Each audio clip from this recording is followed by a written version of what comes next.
In my experience, the word success is a fickle concept. It can mean different things. It can mean that you are doing well and achieving your goals, or it can mean that you are exceeding the expectations you set for yourself or others. But success is often only a few moments away from failure. When someone praises you for success, you can be sure that as soon as the words leave their lips, they'll be waiting for you to stumble in order to knock you off your pedestal. For the past 2.5 years, I have worked at Capital Brokerage, one of Sydney's leading brokerage firms. For the first 6 months, I worked as an analyst. However, in the last two, I was rapidly advancing through the ranks as my trades generated more profits for the firm and delivered more results than any other in the firm's history. Not all of my deals were winnable, but enough of them were for me to be called successful. Today, I have an apartment overlooking Sydney's world-famous Harbour Bridge. I am within walking distance of our office and any number of pubs, clubs, and entertainment venues. I have a car that makes my head spin, and I work out at the gym several times a week. I'm fitter than I've ever been. By any measure, I'm successful. But in my heart of hearts, I don't feel like one. Tonight is one of those nights. I finished shopping earlier, and now I'm sitting on my balcony listening to the endless traffic of Sydney's business district. Cars, streetcars, businesses, people cheering or shouting. In one hand, I have a nice wine, a Merlot I've grown to love, and in the other, a picture of myself and others. No, I reflect, looking at the photograph of happier times. I am not successful. I am a failure. If I were successful, we'd all be together. I wouldn't be lonely. Next chapter. To Tracy. The mask slides off. Good morning, Tom. I greet the rising star of our company with a smile. Tom is an amazing example of masculinity. In addition to being intelligent and pleasant, he is tall and broad-shouldered, and every follicle of his thick brown hair seems to be in place and yet moves naturally with his body. He has a trim figure under his suit, and everyone knows he spends at least 3 hours at the gym several times a week. To add to that, Tom came in unannounced this morning, placing a large cup of coffee on my desk. Good morning, Tracy, He said, looking me straight in the eye, making my heart beat a little faster. Large semi-sweet latte with almond milk and a single shot of caramel. He coined, and his demeanor made my breath catch again. Thank you. I started to say, and then stopped. I looked into his eyes, those big, brown, expressive eyes. We ladies adored Tom's eyes in the bedroom. But this morning, although there was a smile on his face, his eyes spoke of something else. You had to know him, know how he moved and expressed himself to realize it. But this morning there was something different about him. I could see it in his eyes. Tracy? He said after a moment, and I blinked. When I looked at him again, the pain and sadness was gone, and he was Tom again. What had just happened? I'm sorry, Tom. I was just about to tell you what a doll you are, and I said, coming to my senses and painting a goofy grin on my face. those tickets to the opera last weekend that happened to be on my desk with coffee like that were very valuable. Well, He said, and this time the smile reached his eyes. While I can neither confirm nor deny where the tickets came from, I can say that I overheard your mom coming into town and loving the opera. I blushed. She was here and she loved the show, both of us. I replied. Then I looked around conspiratorially and muttered. Thanks. Tom nodded, picked up his briefcase and headed for his desk. On the way, he greeted a few of his fellow traders. I took a sip of my coffee and sighed. Perfect as always. But there was something about him now. I knew it wasn't my imagination. I knew I'd seen it. The mask he wore had slipped off, and underneath it was a man in pain. As I sipped my coffee, I daydreamed about how I could be the one to help him through that pain. But then I chided myself for thinking like that if he knew about my past. Damn it, I knew it would never happen, but a girl can dream. Moments later, the first client of the day showed up, and putting my personal thoughts aside, I was back to being the friendly face of Capital Brokerage. Next chapter. 3. Tom Cheat Day.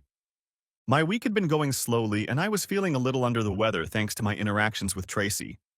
However, it was now Saturday morning, and last night I danced Latin dances until midnight at a club on George Street. At first it was just me and a few office staff there, but it wasn't long before I was dancing with various women who saw me having fun.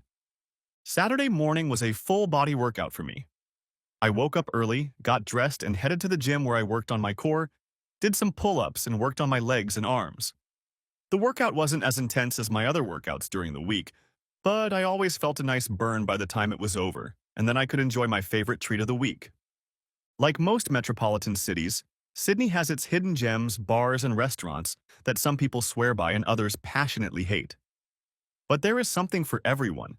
And for me, on Saturday morning after my workout, it was Pow's Chinese restaurant. Pow's had an all-you-can-eat buffet that I couldn't pass by.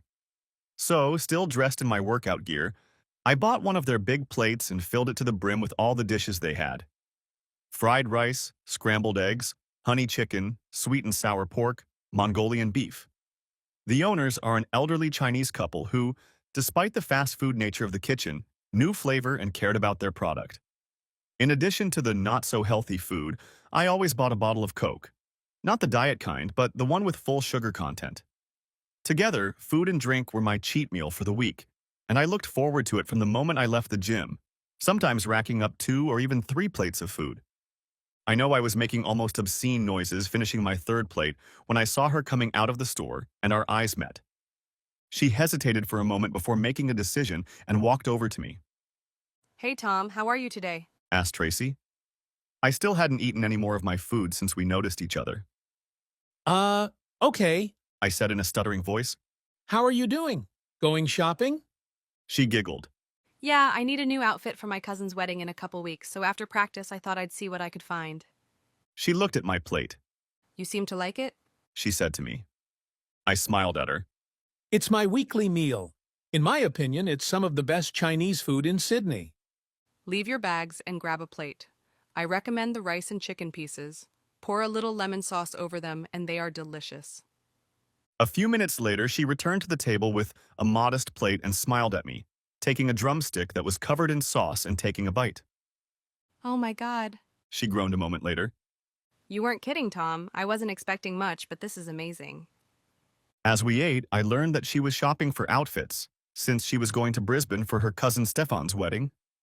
But she admitted that she wasn't looking forward to it as Tracy had hinted that there might be people there that she wouldn't get along with. So the wedding, I asked, trying to keep the conversation going. are you going to be paired with anyone? It was an innocent question, but the hurt was back on her face and she shook her head sadly. I'd ruined everything. No, I mean, they gave me a +1, but I'm going alone. Well, maybe if I come, I'll be your +1? She shook her head, and I was a little disappointed. I don't know why I suggested it, but I thought she'd jump at the chance. But a moment later, her eyes widened. Wait, what? She said suddenly, unable to take her eyes off me. Did you just say you were coming with me? I shrugged and ate the remaining spring roll on my plate, already almost cold. Tom? Tracy said a few moments later, coming to her senses, but thankfully I don't think she caught my last sentence. You know that if you come with me, everyone will see you as my date? Well, yeah. I replied. A date? She said seriously. I mean, you and me together? I laughed, taking the last sip from my bottle of Coke and finishing my not-so-healthy meal. I understand, Tracy. Let them talk. As for you and me, we're just good friends, and I'm here to support you. Later at home, I wondered. I could see that he was hesitating. There was more to this wedding than Tracy wanted to say. She had an obligation to go. And what's more, from what we'd discussed, she'd gone all out buying new clothes and makeup and stuff. But underneath it all, I felt something else. Fear. Tracy was scared to death of going to this wedding. She put on a look of confidence she didn't feel and acted brave, but something wasn't right. Closing the airline's website, I opened a new browser, hovering over the keyboard, watching the football games on the screen in front of me. Closing my eyes, I tried to string together a few conversations. Yes, I'd said I was going with her on a whim, but as I calmed myself, I realized that it wasn't really a whim. Tracy needed help, but she didn't know how to ask for it. Next chapter. 4. Tracy, flight. For the next 2 weeks, I danced around, not quite believing that Tom had agreed to fly with me to Queensland to attend my cousin's wedding.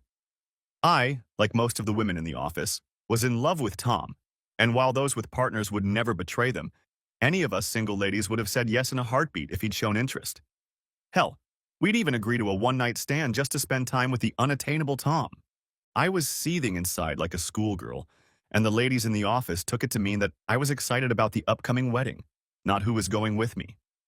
But that all changed during lunch on Friday, the day we left. We were sitting in the kitchen, and in a couple hours I was due to head to the airport for a Friday evening flight. Hey, Tracy, Tom greeted me, sitting down next to us. are you ready for the weekend? Before I could say anything, Sally answered. I haven't seen her this excited since Thunder Down Under came into the office to talk about investments, Sally snorted. And yet they were hot. We ate for a few minutes and gossiped good-naturedly until Tom stood up, finishing his lunch. Well, it should be a fun weekend. He said, picking up the trash. Shall we meet at the airport or drive from here? I've got a bag ready on my desk. I felt all the women turn their heads as if they were in a horror movie. I was planning on leaving here around 2. Will that work? I asked him. Great, then I'll be ready. He said before walking away, not paying attention to what he had just done. I purposely didn't say anything since I knew he would.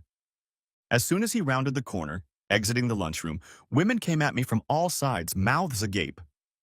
Diane, our CFO, an older lady in her 40s known for her aloof nature, sat down, folded her hands on the table, and looked at me. Spit it out. She said, and all the women, 6 of them now, plus me, gave me an appraising look. I shrugged, trying not to look like I was the cat that caught the canary. Tom has agreed to be my +1 at the wedding this weekend. I told them simply. Holy shit, Sally exhaled. I wouldn't have believed it if I hadn't seen it myself, but Tom, our Tom, is dating one of us. I giggled nervously. Well, he's coming as a friend. I said, trying to downplay my excitement. Bullshit, Diana said, now smirking. You're as excited as a schoolgirl, about to lose her virginity after the prom, with a guy you've been in love with for years. I wondered why you went from excited to ecstatic about this weekend. Now we know why. As soon as we left the office, Tom apologized for making an awkward scene at lunch. He didn't think so, but then realized I would have been mobbed. I told him, just friends, and we both laughed. Even though I had booked economy class, Tom upgraded us both to business class, and by the time I got off the plane, I felt like a queen. As we got off the plane, I was surprised to hear a scream. Suddenly, my mom hugged me and started kissing me as if she hadn't seen me in years. She spotted Tom standing patiently and gave him an appraising look, the kind that all mothers give to any potential suitor for their daughter. I suppose this is the famous Tom, my opera ticket supplier? My mother asked, moving over and hugging Tom. She gave me a look and smirked, knowing that I was ready to plow him to the ground and drag him there after seeing him take my bag. However, she didn't say anything as the 3 of us walked to the car. My dad was already circling the pickup waiting for us, and when it pulled up, I introduced Dad to Tom and we drove off. You know, My mom said quietly to me as we drove, wanting to broach the subject I was trying to avoid. are they going to attend at least part of the reception and maybe the wedding? I know. I replied, and the first shadow fell over my happy mood. I had studiously avoided thoughts of the upcoming event, not wanting to see them, but it was inevitable, and I knew I would have to confess to Tom, and most likely tonight. My mom had told me how to approach the subject, and if I was honest, I would do anything to avoid it. Family drama? Asked Tom politely from the front seat as we pulled up to the hotel where the wedding was being held. Let's hold off on that for now. Dad said stoically, before we could say anything else. Tom, can you help me with the bags? We spent the next few minutes checking in, and I was surprised to find that I had a room on the same floor as Tom. After a quick discussion, we agreed that in a few minutes we would drop our bags and have something to drink downstairs. 15 minutes later, Tom put a glass of red in front of me and set his beer in front of me. So, He said after a few minutes of not saying anything, my nerves calming down as I looked around, hoping not to see anyone I knew. Yeah. I replied, sipping my wine but not tasting it. on a scale of 1 to 10, how bad is it? He asked. 15. I answered quickly. Tom raised an eyebrow and sipped his beer. Are you ready to tell me the story? He asked. I mean, you don't have to, but since I'm here with you, I sighed and looked into the wine glass he bought me. I took a deep breath and tried to hold back the tears I knew were about to come, knowing that I was probably going to lose my budding friendship with this handsome man I was starting to adore.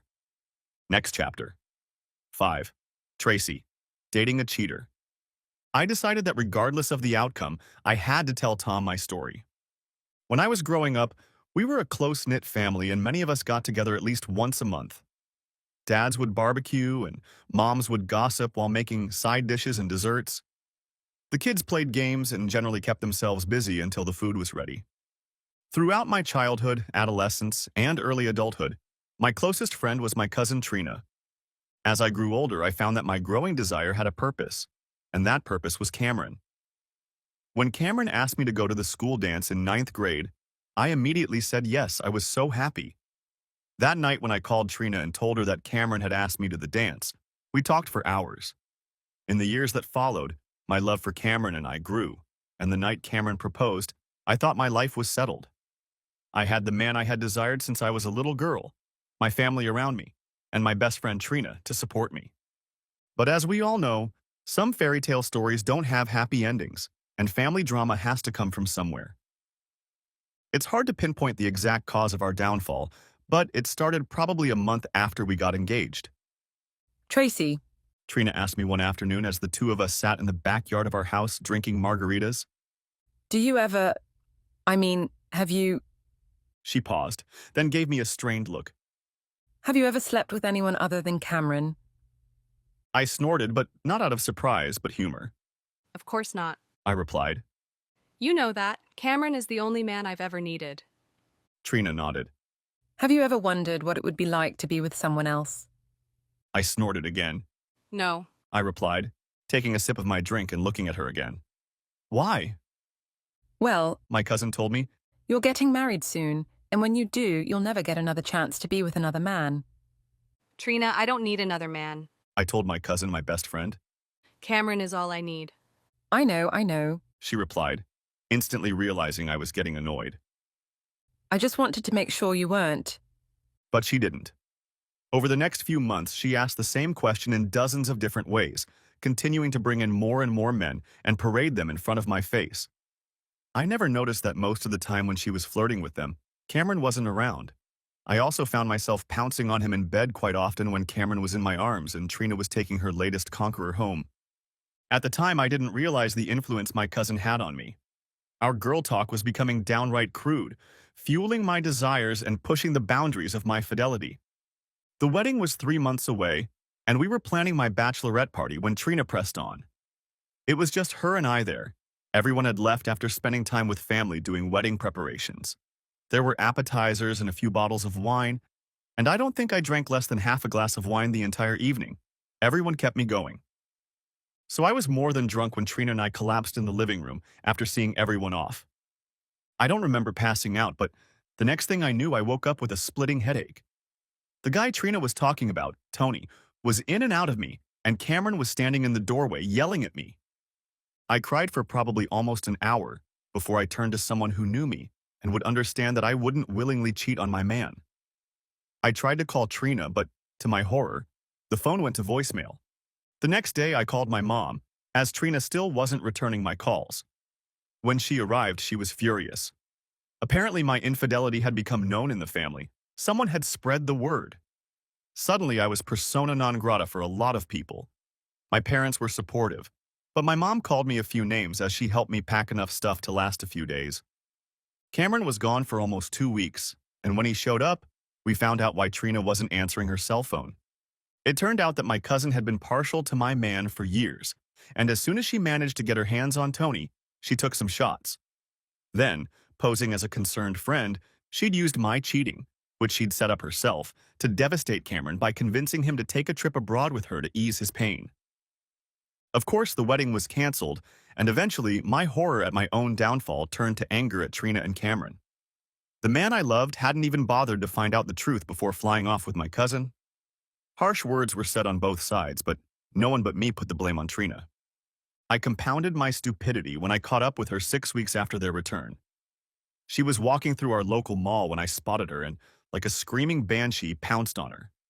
I woke up an hour later in a local doctor's office with a minor concussion, and 2 police officers were waiting in the waiting room to take me to the local precinct. The overall response in the family was tremendous. Most of the family supported Trina and Cameron, saying that I had cheated first, and expressing sympathy for Trina given her sudden pregnancy announcement. But despite my parents' support, there were many in the family who thought it was wrong what Trina and Cameron had done to me. In the end, it didn't matter. Lines were drawn, relationships were ruined, and Cameron and Trina had a shotgun wedding before their son was even born. Me. I found a secretarial job at a brokerage firm in Sydney and left to lick my wounds and vow never to fall in love again. Next chapter. 6. Tom, incarnate. I sat there, at a loss for words as Tracy finished her tale of woe. It was different from my own, but the outcome was the same. She had moved to Sydney to recreate herself after being betrayed by two people she loved wholeheartedly and thought they loved her just as much. Now you know the truth. I'm a whore and a cheat. She told me, lowering her eyes into the wine again. I'm sorry, Tom. I shouldn't have invited you here. If you want to leave, I understand. I wouldn't dream of it. I told her, getting up and walking around the coffee table between us to sit on the couch next to her. I took one of her hands in mine and put the other on her shoulder, pulling her to me. I'm not going anywhere, Tracy. I'm going to be your companion this weekend for this celebration. And if anyone wants to say anything negative, they'll have to deal with me. Just saying those words made me feel good, because for the first time in years, I actually felt someone's protection.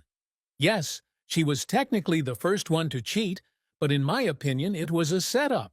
It looked like her cousin had been grooming her for months, getting her so drunk she didn't realize what was going on, and then coaxing this Tony guy into getting her into bed.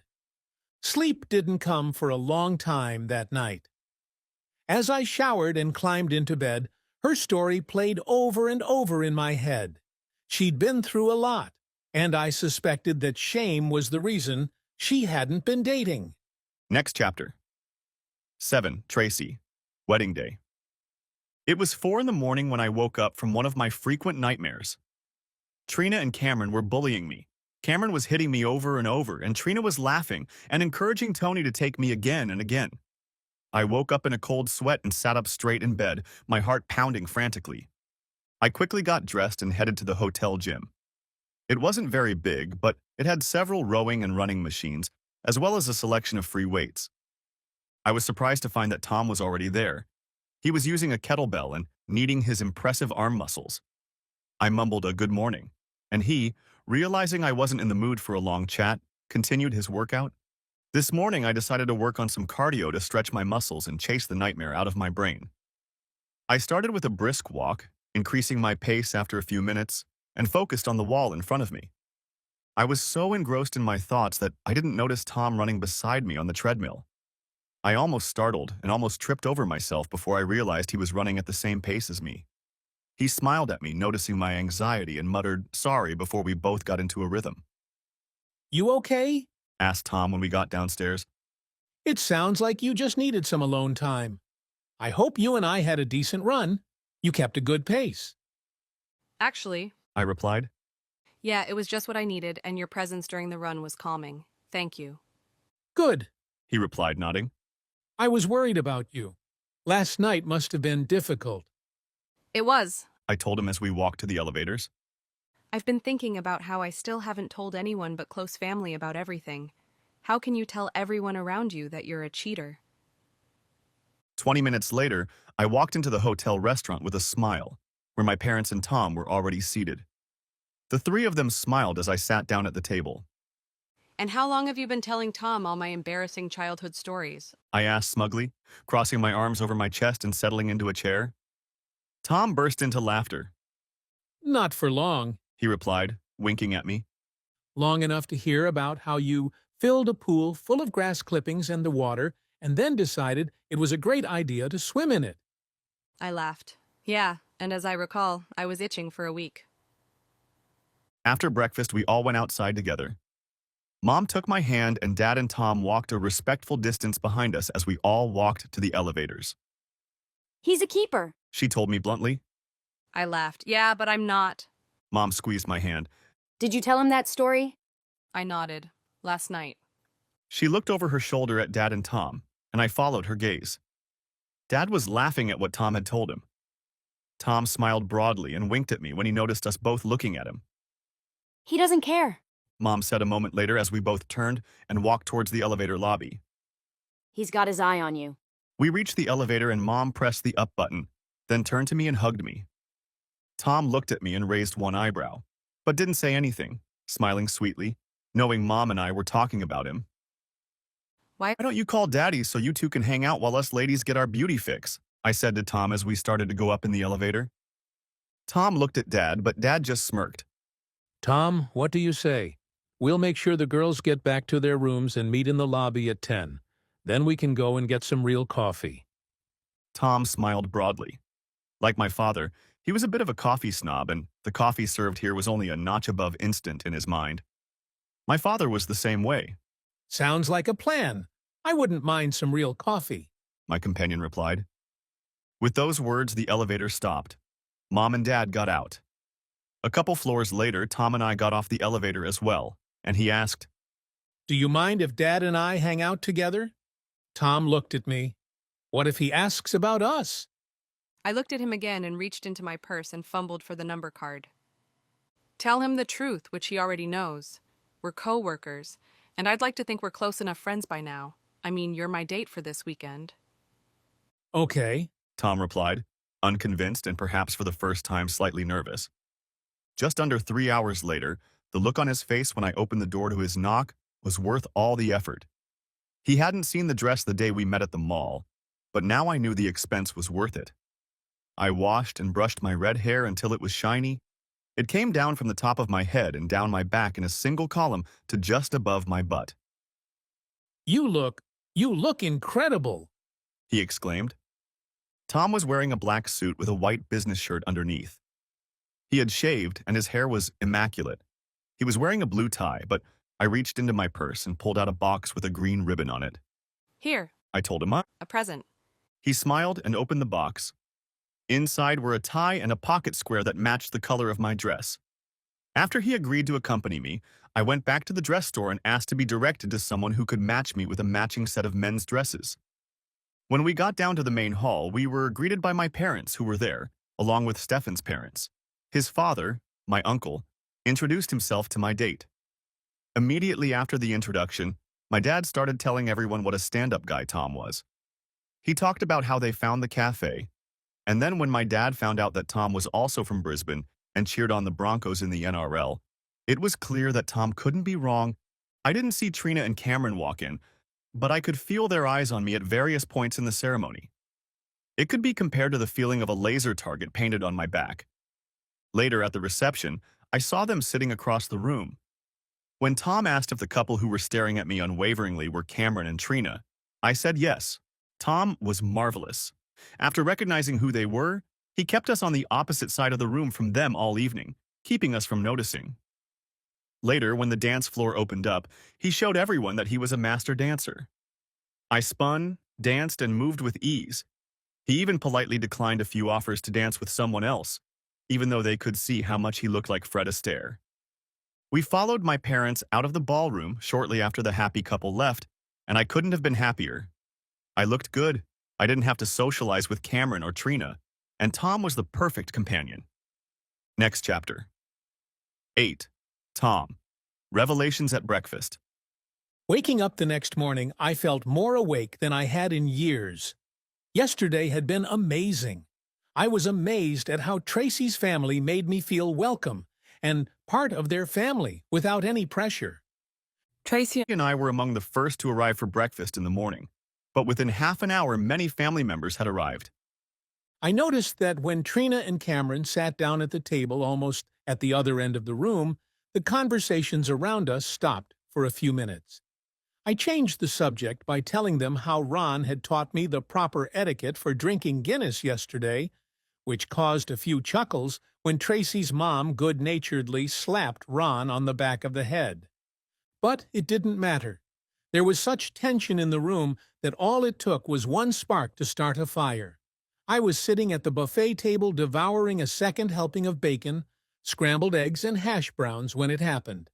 Tracy was trying diligently to avoid them, but for some reason Trina walked by and dropped her hand. I can't believe how slutty she looked last night. She complimented Cameron as they walked by, and did it loud enough for the whole table to hear. Despite Tracy's efforts to avoid them, she was instantly on her feet. Slut? she uttered with menace. I'm not a slut. By this time, I was moving back toward the table, having forgotten about my breakfast. Trina smirked, getting the reaction she was looking for. Everyone at the table froze, not knowing how to act. Well, if the shoes fit, Cousin Tracy remarked. you're dressed to make every man look at you, aren't you? After all, that's how Cameron found you, isn't it? I put my hand on Tracy's shoulder, and she instantly relaxed. I'm sorry, I didn't introduce myself. I'm Tom, and you are? I asked the two uninvited guests, feigning the most cordial voice. Cameron snorted and Trina looked at me like I was a piece of meat. So that's what you're getting at, slut, Trina repeated, keeping her eyes on me. You're hiring a gigolo to attend with you? I cleared my throat and laughed. I needed to take my mind off everyone else and put Cousin Tracy in her place.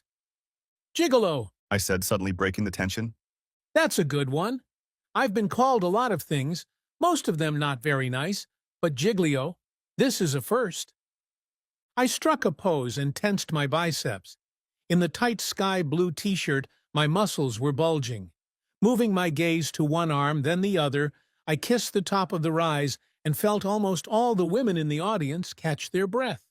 Relaxing my posture, I looked at Trina and pursed my lips, then slowly tilted my head to do what we called a haze. Gigolo, perhaps I could make a career out of this way. But, sorry to disappoint you, but I work in finance. I smiled again, now casually, taking a small step toward Tracy. Most of the table laughed at my softening comment, and the tension in the room eased a little. Finance. Cameron snorted, unable to contain his disdain. As it stands, I don't stand much of a chance. A few muffled comments drifted through the room. I noted that every table, wedding party and non-wedding party alike, was now paying attention. Actually, this is Trina. I said, letting her know that I knew exactly who she was. Tracy and I have been dating for what, the last 2 years? Tracy, overcoming her initial shock and anger, realized where I was going with this and reached her arm through mine, my hands now firmly on her hips. Yeah, that's about right. She cooed. And unlike other men, Tom is the perfect gentleman. He always asks before he answers. Bullshit, Cameron hissed. Why would he want to deal with a rogue whore like you, if you're not paying him? Cameron. I said to the guy I didn't like anymore, and I was really starting to wonder what Tracy saw in him. I'd prefer it if you didn't use that kind of language, though I'm sure it feels good at the moment. Tracy isn't a whore or a harlot. For a moment, he cast a sinister look at me. I clenched my fists for a moment, but then relaxed. It was nothing after what I'd been through. It was time to lay everything out on the table. I looked over at Tracy. She was holding onto my hand, squeezing it tightly. The next moment our eyes met, and I threw her a look that she instantly understood. She hesitated, and then nodded slightly at me. Cameron, from what Tracy told me, you grew up on the same street, dated all through high school, and up until a few years ago were going to get married, right? He waited a moment, his eyes still blazing, but at me now, not Tracy. Yeah, so what of it? Well, I'm sure people have tried to tell you that over the last few years, but she's never cheated on you. Everyone gasped, even Tracy. That's bullshit, he spat at me, seeming to like that word. I was there. I've seen it, and you should know that I have the pictures and videos of that whore cheating on me to prove it. Yes, you did, Cameron, I said, letting my gaze now focus on Trina. That was Tracy's best friend and cousin, the woman who took you overseas for almost 2 weeks the day after she showed you the pictures. Suddenly, more heads were looking at Cameron and Trina than at Tracy and me. So what? Replied Cameron angrily. Though, a lot. Next day, I said, emphasizing each word, and waited. I had to admit I was enjoying this, my own Perry Mason moment. The truth is, you two have been having an affair for months, in fact, almost a year, I told them. With my revelation, I got everyone's attention, especially Tracy's. Trina tried to coax Tracy into cheating with Cameron to avoid it. But even after those entreaties, Tracy was too much in love with her future husband not to go through with the cheating. Cameron couldn't just pick up and break up with Tracy and then meet up with Trina. That would have been bad form and everyone would have hated them. Oh, and Trina already had a reputation as an ally cat. So how can the lovers have their cake and eat it too? I asked the audience as if they were my jury in the courtroom. You see, they didn't care about Tracy anymore. She was getting in the way of their love, so they had to destroy her. You're lying. Trina hissed. No, not really, I replied calmly. I wasn't the one who organized the rape of their cousin, you were. This time the collective sigh was almost defining, and the murmurs almost threatened to overwhelm the entire situation. You got Tracy so drunk that before your old buddy Tony showed up, Tracy was already puking and nearly unconscious. You pretended to help her, but you took her back to the bed and brought Tony in, a man you've been with a few times. I paused briefly to let any extraneous noises subside. Tony isn't handsome either. Too much hair and a huge belly. I mean, really, Trina, what were you thinking? Shut up, wailed Trina suddenly. Shut the hell up, you don't know anything. I giggled. Anyway, I kept talking as if she hadn't said anything. Tracy was lying unconscious on the bed and you made Tony take her without her consent. I mean, there have been numerous cases in the news where women have been too drunk to give consent, and that makes Tony a rapist and you an accessory. Trina suddenly turned pale and looked around the room. But then, after the fact, you left your cousin, the one who thought you were his best friend, with a rapist. With someone who then did God knows what else to an unconscious Tracy while you drove across town, I said, placing quotation marks in the bunny ears. You wanted to show Cameron who was devastated. Rabbit ears again. I looked at Cameron. You came in after the agreed-upon time as soon as your mistress told you she was waking up and pretended to be furious with Tracy, who was still drunk from the alcohol and whatever Trina put in her drinks. But you know what was the deciding factor for me. The fact that Trina and you happened to fly off together to another country, and not in 24 hours, but for an extended period of time. So what? Trina said, trying to come to her senses. Terry Brown, Trina's mother, who had tried to be inconspicuous until that moment, stood up and looked at her daughter with absolute contempt. What is this young man trying to say? She told the audience. Is there no way to get airfare, lodging, and visas to travel to another country in less than a day? At least not to Thailand, where you went. Shut up, Mom, Trina said hoarsely. But it was too late. I'm ashamed to be her mother. I'm sorry, she said to Tracy. Then everyone watched without saying a word as she walked out of the dining room and security let her through. You freak! Cameron hissed as soon as his mother-in-law was out of sight. Look what you've done. You just ruined her life. I should take you outside and beat you to a pulp. I raised an eyebrow and looked at the guy again. He had a few muscles from his work, but he had a beer belly and looked like he'd pass out on the treadmill after a 2-minute jog. As much as I'd love the opportunity, I don't want to get involved with trash like you who beats up women. If we got into an argument, I'd probably lose my temper and kill you, which would cut off my communication with Tracy. Hitting women? What are you talking about? He replied angrily.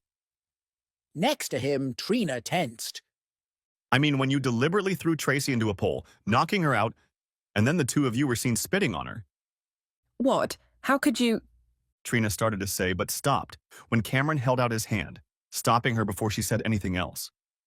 I took Tracy's hand in mine again and stroked it affectionately. Weird thing about weddings. Us guys have plenty of free time while our women get ready, I told the audience. Ever since I agreed to go with Tracy, I realized something was wrong and started looking into it. Part of my job is investigations, and I'm pretty good at them, if I may say so, I smugly informed the hall. Tracy and I talked the night we arrived, and she filled in some of the blanks and told me her version of what happened. I realized something didn't smell right, so I got on the internet and did some digging. I found a transcript of the court case online, the locations in question, and I was able to get video from the mall. They keep all the incidents on file in case they ever get subpoenaed. I pulled out my phone, and a moment later I heard the sickening crunch of a body hitting something in the room. Those who could see my screen saw Cameron pick up Tracy after her failed attack on Trina and try to throw her, but he saw a pillar and redirected her into it. Cameron then helped Trina to her feet, after which they both spit on Tracy, who was lying unconscious and bleeding, and laughed at her. Normally, you couldn't hear anything on surveillance footage, but the mall had 2 cameras with sound as the police were trying to catch local kids buying and selling drugs. Take that, you goddamn whore! Cameron heard Cameron say. You'll never know I've been entertaining your cousin for the last 2 years. Then Trina's laughter was heard. Yes, the best part is that the world will think you're a whore and I'm a saint, even though the opposite is true. But no one will ever know we set you up. No one will ever know, including you. I paused the tape and turned to Tracy. I'm sorry, Tracy, I told her. I was going to sit down with you today and talk about everything. Things just weren't coming together, and I was curious. I was interrupted when Tracy jumped into my arms and kissed me. And not just any kiss, but a soulful one. I was surprised to find myself responding to the kiss, and soon we heard the applause that must have been going on for quite some time. Breaking the kiss, we looked around the room and I lowered Tracy to the floor. Trina and Cameron were nowhere to be found. Tracy looked up at me and blushed. I'm so sorry, she told me. I want to say thank you. No one has ever gone to such lengths to help me. When things settled down, the restaurant manager came over and I quietly gave him a big tip, thanking him for keeping the kids out while the fight was going on. I saw the 2 crooks enter the restaurant after my first plate of food and knew something was going to happen, so I quietly asked them to get the kids out, of which there was only one family at the time. By the time we checked out and were on our way to the airport, I had been hugged by all the women in Tracy's family, including Trina's mother, Terry, and I shook hands with all the men. Next chapter, Tracy, everything changes. Monday morning came, and I was worried that after the weekend I had spent, Tom wouldn't want to talk to me in the office. Logically, I knew that was unlikely. After all, he had just made an appearance in front of practically strangers and cleared my name. They said I had my own knight in shining armor. Not only was he handsome and strong, but he knew what was right and what was wrong. So holding his hand all the way home made for some very pleasant dreams when I finally made it to bed. Are you okay, Tracy? Asked Sally to me. Pensive, I didn't notice her walk into the waiting room. I take it you had a great weekend? She smiled. I cleared my throat. Yes, the weekend was great. The wedding was really nice. And how was your time with Tom? Was he a gentleman? I know I blushed, but before I could answer, his voice came into the conversation. Always, he said from the other side of the receptionist's desk. He set the coffee in front of me, and I could have melted. But I only had to fight off all the other men with my bare hands and my bride's bouquet. Tracy was so good-looking. I barely managed to squeeze out a giggle and realized I was turning crimson. Sally looked at both of us, but Tom only smiled, winked at me, and headed into the study. Something happened, she said accusingly. A lot of things happened, I replied, reaching for my coffee. I mean, between you and Tom? She asked. I couldn't help it. A sigh and a nod was all she needed. You and Tom? She asked, raising her eyebrows. That brought me back to the moment, and I didn't linger on thoughts of a very nice kiss. What? No, I replied to my friend. Well, maybe it could be. It's complicated. With those words, we both turned around as the first appointment of the day arrived, and it was time to get down to business. It's lunch today. My treat and I want to know everything, said Sally, walking back to her table. Friday afternoon, as I was packing up my things, I was surprised when Tom peeked into my office. Tracy, I was wondering, he started, and stopped suddenly, unsure of himself. I waited. I've been meaning to ask.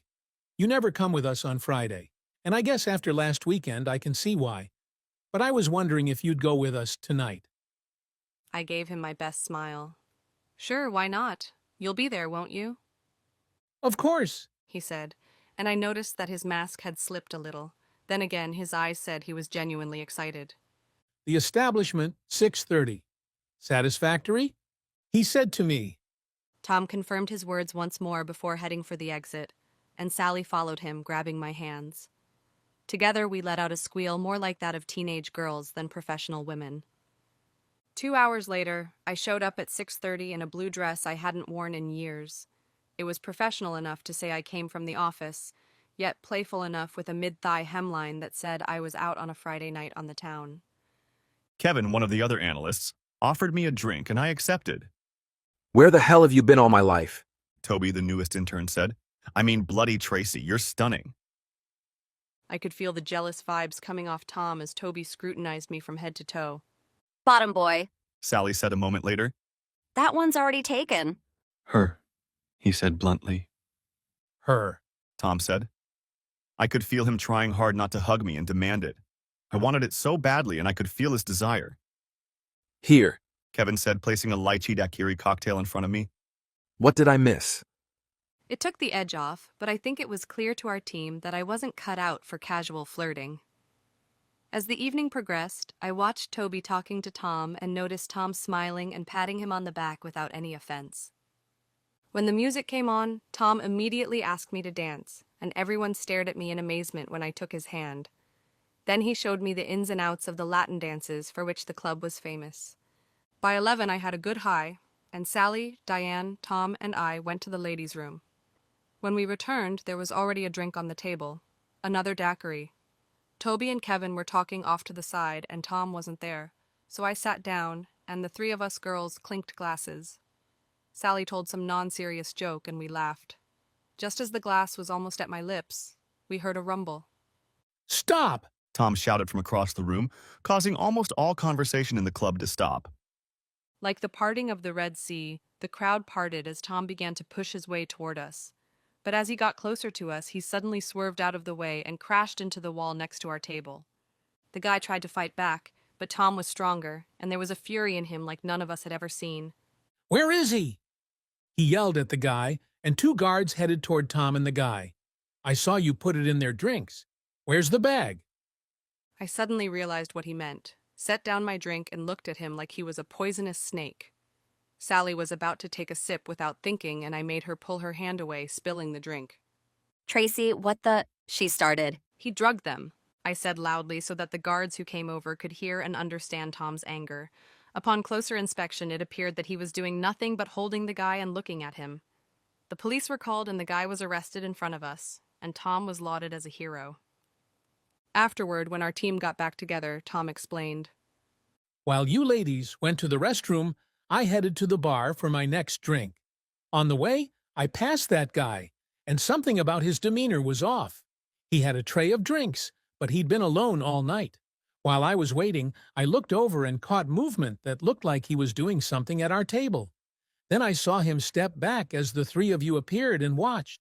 That's when I realized he was doing something. I was trying to get back when you were about to drink, so I took drastic measures. For the rest of the evening, Tom was by my side. He kept an eye on all of us, but I felt he was paying special attention to me and blushed several times when his gaze lingered on me. Shortly before midnight, I was ready to leave. When I said goodnight to him, Tom stood up and said goodbye to me as well, then walked out. Tom, I'm fine. You don't need to watch me. It's a 15-minute walk through well-lit streets. I'll be fine. He hesitated for a moment, clearly hesitant. I'd still like to walk with you, He told me. I smiled and held out my hand to him. He took it, and I started walking. My heart sank, and I hoped I didn't scare him away. We walked for a few minutes in comfortable silence before Tom spoke. Tracy, I was worried tonight. I was worried about all three of you, and I was glad I was able to stop that creep. But I wasn't worried about the other two. I was worried about you and for you. I felt the fine hairs on the back of my neck straighten. I have a past too, Tracy, He said, and I looked up at him as we walked. I've been married. That admission stopped me in my tracks, and I'm sure my gaze was incredulous. Tom looked up at me. It ended not very well. He told me. I took his hand again, and we continued walking. He grinned. In some ways, the end of my marriage was worse than what happened to you. I didn't say anything as we walked on. My life was a mess when I moved here. He admitted. If it wasn't for a couple of friends left over from my university days, I wouldn't be alive anymore. I looked up at him again, and he smiled sadly. Yeah, it was that bad. He told me. I had to leave my buddy John. He got me a job as an analyst, and I had to recreate myself. What happened? I asked, turning down the street leading to my apartment building. I'm still He paused and stopped on the street. not ready to talk about it, Tracy. He sighed, reached out with both hands and grabbed my shoulders, looking at me intently. Tracy, can I ask you an honest question? I nodded, swallowing and feeling my pulse throb in my ears. Sure. Why did you stop flirting with me at the office? I mean serious flirting. It was a couple weeks before the wedding. Like, one day we were having fun chatting. You were flirting, and I was responding. And then, one day, nothing. You just stopped. Honestly? I asked, looking back at him. He nodded and let go of me, but stayed close as I led us to a bench at the bus stop, and we both sat down. Your mask slipped off one morning. My mask? He asked. Yes. I said and put my hand on his leg. You're the mask. Tom, all of us in the office think you're the most stand-up guy we know. You're funny, smart, easy on the eyes, and let's not even mention that we feel safe around you. And yet we know that you never let us peek under the mask you wear, the one that hides your true self. He leaned back against the back of the bench, and I continued. We all wear masks to a greater or lesser degree. They help us get through the day and minimize the pain we feel if we're rejected or if we find out someone doesn't like us. I looked away. One morning I saw your mask slipping off. I saw pain, and given what you now know about my past, I felt like I could understand you. I guess I thought it was unfair to flirt and treat you like a... Gigolo. He added, and we both laughed. Thanks, Tracy. Tom said, smiling broadly. That means a lot. I sighed, and as I was about to get up, Tom grabbed my arm. I stayed where I was. Tracy, my insides are all damaged. But I'd gladly spend the night in jail tonight, just so long as you, not the others, but you, are safe. He mumbled something, but I couldn't hear it. Excuse me? I asked. I like you, Tracy. He repeated. I mean, it's been going on for a long time since that morning. I remember that, too. That's why I asked. Would you be willing to date someone like me, who has a few problems I'm not ready to tell you about? I laughed. No less than you'd agree to show up to a family wedding where you learn about my shameful past. Tracy, you weren't... I raised my hand to stop him. I know, but before we left, I thought I was still a fraud. I still struggle with insecurity. And no, I don't know your past, and I won't pressure you to tell me about it before you're ready. But I also refuse to believe you're a bad person or would intentionally do something to hurt me. He smiled at me. So now what? He asked. A date? He answered absent-mindedly, mentally figuring it out. I see. Are you free tomorrow? I chuckled. For my boyfriend, sure. We stood up. My apartment is over there, and I said, pointing to a building less than 50 meters away. Why don't we meet here tomorrow around 8 and I'll take you out for breakfast? sounds good. I told him. And we hugged. Tom felt warm and safe. I snuggled up to him, and within a minute I was looking down at him and he was looking up at me. There was that magical, awkward moment. And then our lips met. Unlike my impulsive kiss at breakfast the day after the wedding. This kiss was soft and gentle and made my skin goosebumps. Tom pressed his lips to mine, and I suppressed a moan as his arms wrapped tightly around me. I said. My man knows how to kiss. I noticed I could peek behind his mask again, and this time I saw what looked like uncertain joy. Tom, I said to him suddenly, wanting to reinforce that. He looked at me expectantly. I have no idea what some bitch could have done to you, but I will never ever hurt you like that, never. Next chapter. 10 Tom. Seeing them from afar. The last 4 months have been amazing. 4 months had passed since the night Tracy and I had the first of many sensual kisses that followed. 4 months had passed since I realized that a long-dormant part of me had come alive again thanks to Tracy. On Monday, Tracy and I met with management at the office and announced that we had struck up a relationship. Tracy and I met about 3 nights a week. Dinner, a show, a movie, and dancing. Tracy canceled her gym membership and joined mine, and we often worked out at the same time. I looked around her apartment. Nice, neat, perfect for a single woman downtown. I took her to mine, and the hunger in her eyes intensified when she kissed me on the balcony. We also made a couple more trips to Queensland to socialize with her family. Her mother was over the moon, and her father shook my hand, inviting me to sample the beer he and his buddies were brewing. I felt more accepted than I had in my own family, and all was well. Tracy felt more suited to me than my ex-wife, Emily, ever had. Perhaps it was that fit, or lack thereof, with Emily that caused our downfall. But then again, that was a paltry excuse for their actions. Tracy and I hadn't slept together yet, though we had been intimate a couple times. Often our kisses were very passionate, and we both took some liberties. We had talked about it and knew we would be more than compatible in bed, but she wanted to give us time to become a couple. I knew it wouldn't take long, as I was sure she had fallen in love with me as much as I had fallen in love with her. Today was Saturday, and we were back in Brisbane. It was Tracy's mother's birthday, and we flew in yesterday morning to surprise her by taking her to dinner and a show at QPAC, a performing arts complex in Brisbane. The morning went great, and Tracy and I planned a day in Brisbane. We were going to visit a few places we remembered from our childhood and try a few small cafes to see if our memories of them matched reality. We spent some time walking around the mall, drinking coffee at one place and snacking on pastries at another. We also popped into a few stores but didn't buy anything. Throughout the morning, Tracy was constantly holding my hand and smiling at me. We decided to have lunch at a popular restaurant that has been an institution in Brisbane for years. It had a balcony overlooking the mall where you could watch people coming and going, and a good menu with different dishes. I ordered an Italian dish and Tracy ordered the Greek seafood. I got a glass of red and Tracy got a white. It's getting cooler now, I started, talking about the weather. so maybe we should… Baby, Tracy was saying, but I barely heard her. I was aware of the paint disappearing from my face. Tracy was looking at me with concern, the worried expression on her face intensifying as she looked in the direction I was looking. Tom, what's wrong? On Saturday, a clear, bright, sunny day, Queen Street Mall was crowded. A few businessmen were walking between meetings. Work was more important to them than the weekend. There were also groups of teenagers, boys and girls who were deemed old enough by their parents not to keep them under constant supervision. Then there were the families who came in a wide variety of compositions, groups, and ages. Sometimes it was mothers and fathers with their sons and daughters. Sometimes it was aunts and uncles spending time with their nephews and nieces. And then there were grandparents. Grandparents often hold a special place in the family circle.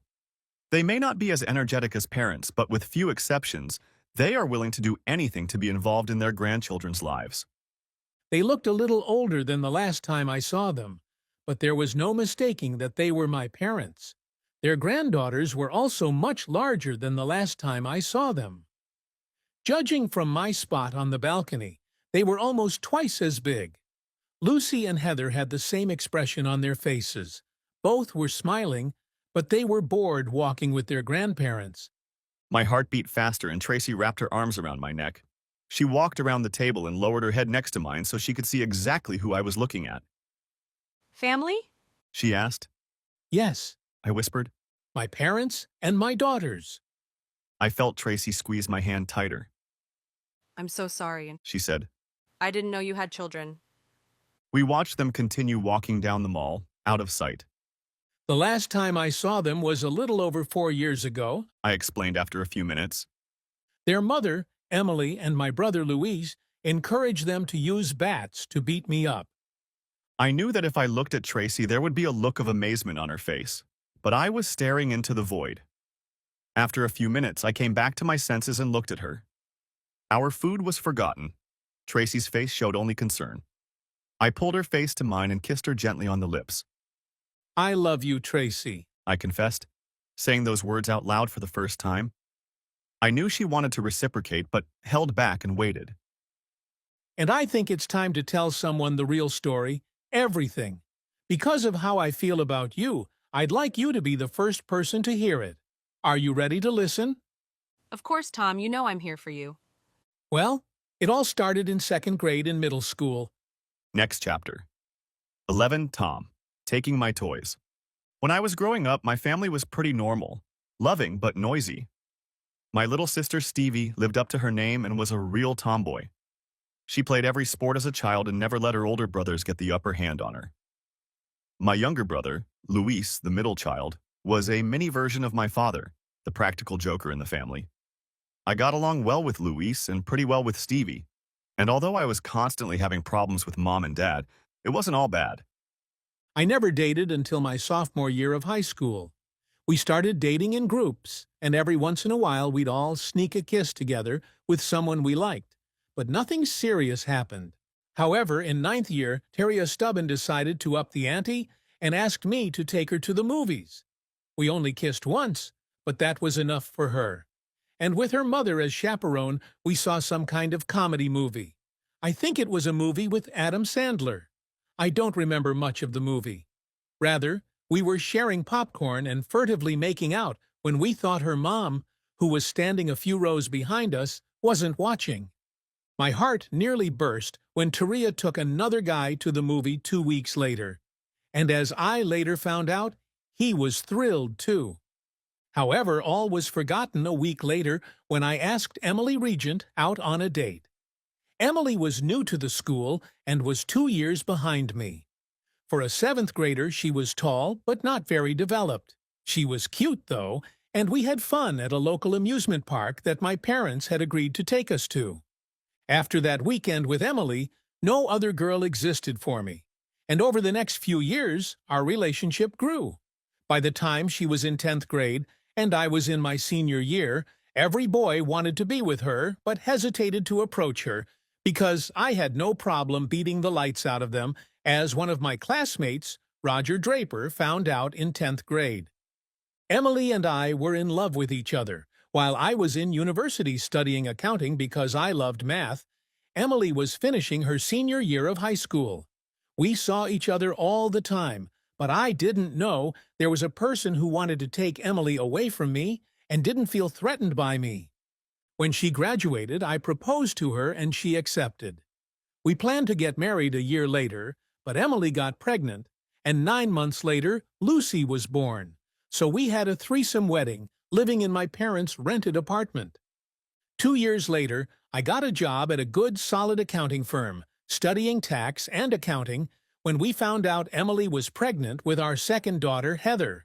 And I thought all was well in the world. The end of my marriage came suddenly and without warning, though in retrospect there are signs I didn't notice at the time or even realize that everyone would betray me so ruthlessly. It all started when I came home from work one night and found Emily in tears. The girls, who were 4 and 5 years old at the time, were hugging her legs. My mom was next to a box of tissues. In the background stood my brother and sister. When I walked through the door, their collective gaze almost distracted me from Emily's black eye. "Emily, what's wrong?" I asked, angry that someone had hurt my wife. Emily stood, shaking with rage. Like you don't know, you bastard. She hissed at me. "Emily, what do you mean? How would I know who hit you?" I asked, ignoring her rage. Don't play innocent. You hit your wife, and it's not the first time. My mom accused me. "What are you talking about?" I exclaimed. You heard, Mum, asshole. We know everything. Emily told us everything. About the beatings, about the demands bordering on rape. She's your wife, for God's sake, Tom. Stevie hissed. "Stevie, Mom," I said, throwing my hands up in the air. "I don't know what you're talking about, but I've never once raised my hands to Emily. I love her." I looked at my little brother and saw a smirk. He was gloating, and I knew. Really, I just knew. A rage the likes of which I had never known surged in my chest. I roared and lunged at Louis, but before I could take 2 steps, I found myself lying on the ground with the taste of blood in my mouth and an open wound on my back while my daughters beat me with the small baseball bats I'd bought them last month. We hate you. They shouted. "You hurt your mom." We hate you and we wish you dead. I was in shock. And as my father drove his knee into my back and put my hands behind my back, Stevie pulled the girls away from me. Dad didn't need to worry as all the fight left me when I realized what my daughters were telling me. Nothing more was said as I lay there. I think everyone but my sister and father left the room before the red and blue lights came on and the police showed up to take me away. I was charged with a lot of things, assault and domestic violence, and they put a restraining order on me so I wasn't even allowed to see my kids. It seems Emily and the kids repeated to the family lawyer they retained that they hated me, wanted me dead, and that they never wanted to see me again. The news of my arrest reached work, and my brother tried to further ruin my mood by telling me all the lies. I was fired from the company because they did not want to hire a spouse who abused alcohol. I was given severance pay and told not to ask for a letter of recommendation. When the case went to trial, my entire family testified against me, with Emily breaking down several times, lying and detailing how I had abused her, playing the role of loving husband and father in public while behaving completely differently behind the door. When it came time for me to testify in my own defense, my pleas of innocence went largely unheeded. Worst of all, throughout the trial, my younger brother sat on the gallery and smirked with a horrible grin on his face. On the day of the verdict announcement, I nearly lost my senses again when Emily and Louis walked hand in hand into the courtroom. I looked at them with such hatred that my lawyer even kicked me under the table. I was sentenced to 3 years probation, which I would have to serve in full if I got in trouble for anything more than a parking ticket. The domestic violence warrant was extended for another 3 years, and at the end of that time, I could petition the court for visitation rights with my daughters. My attorney left me saying he would call me the following week as I looked at my father approaching as we left the courthouse. The lawyer looked at the two of us and shook his head as he walked away. Tom, He replied in a tone that I can only describe as fatherly. I hope you learned a lesson from this. You know what, Dad? I said angrily, but not letting my temper get out of control. If you still won't listen, if you won't question, then you don't know me at all, and you're not the father I grew up with. Come on, Tom, don't be like that. In time? You found me guilty without bothering to look at anything other than what you were told. I interrupted him again. I'm done with you, Mom, Stevie, and those two. And I'm sorry that my girls will grow up without a father. But it looks like their uncle will fit into their lives, and in a few years, they'll call him Daddy, and I'll be just a memory. I think Dad finally realized I was being serious. And at that moment, I thought something of what I was saying had gotten through to Dad, and he could finally see what the big deal was. Tom, I raised my hand again, stopping him. Everything that needed to be said has already been said. I'll miss not seeing my daughters grow up, but maybe one day I'll find a woman who will love me, and she and I will have children, and neither of you will have any part in their lives. But I will have nothing to do with a bunch of sycophants who listen to half-truths and believe lie after lie. I tell you all to go to hell, but I'm already there after what you've all done to me, and I don't need visitors. I'm sorry, Tom. I laughed. You are sorry. You don't even know what you're sorry for. Dad hunched over and I turned to walk to the bus that would take me to the apartment I was renting. One more thing, I said, stopping and looking over my shoulder. My father was looking at me with a wistful expression. Tell Louis to never let me see his face again. He said nothing as I walked away. Next chapter. 11. Tracy, Love. Tears streamed down my face as Tom told his story, and now I understood why he hid his pain. Being betrayed by his wife, his brother, his entire family. It was heartbreaking and made my problems seem inconsequential. Tom looked up at the sky from the balcony, but his eyes were unfocused as he recounted his memories. So after the paternity test was done, it turned out that both girls were mine. But it wasn't because Louis didn't try. It turned out that my younger brother had a thing for Emily, and he used the year they were together while I was in college to have an affair with her. The affair continued since they left school, and Emily started sleeping with him shortly after she and I started sleeping together. How did you find out? I asked him. Private investigator, He admitted. It turned out he had fertility problems and was infertile, so both girls were mine. But by the time he confessed it to Emily, they'd been married for a year. But in the pub, he was happy to talk about how he had cheated his older brother and stolen his family, how he became the heir to the family after I disappeared, and although he can't have children, my daughters now call him Daddy. At that moment, I stood up, leaned on him, and took his head in both hands. I love you, Tom, Mother. I declared. Sincerely, madly, and deeply. You don't deserve what they did to you. I will stand by your side and fight for you with everything I have. I told him. I promise I'll protect you until my last breath. Let my family be your family. I've never felt this way about any man, not even Cameron, and our strength will be in being together. My heart, my body, and my soul are yours, and together we can overcome your pain. I had loved Tom for a long time, and he had confessed his love to me, and I could do nothing else but show him my love in return. He said quietly, I want to marry you. And I to you. I replied. But not now. Ask me soon, and just so you know, I'll say yes. We walked slowly back to the hotel, stopping in a jewelry store or two along the way. I know we both looked for his parents and daughters, but never saw them. Tom, 9 years later. Our 8-year-old son, Ryan, was wrestling me on the carpet in front of the TV, having just lost his Mario Kart rally game to me. His younger brother, Adrian, who is only a year younger at 7 years old, couldn't handle it and decided to jump off the couch onto my back.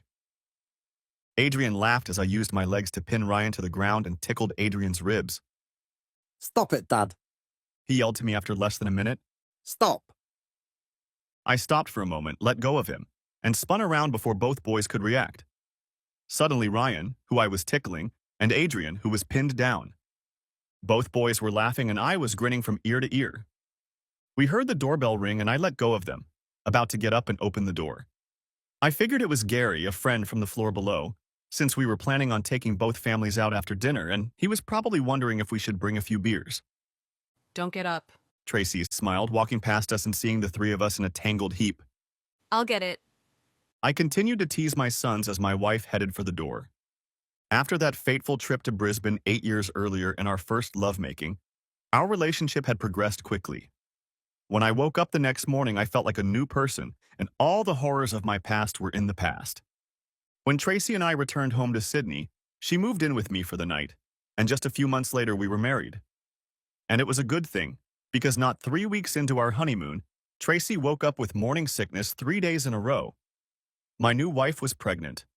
We were both surprised but overjoyed, and Ryan was born, loved, and adored by both of us. A little over a year later, we had Adrian, and again, although not planned, he was welcomed and loved. Tracy took to motherhood like a duck to water. She was custodial but not overbearing and allowed all three of her boys a lot of things. Really, as long as she didn't, and none of us dared cross her when she fought back and the redhead lost her temper. We both still went to the gym, but parenthood and age slowed things down, changing our priorities. I was in shape, but not like I had been in my 30s.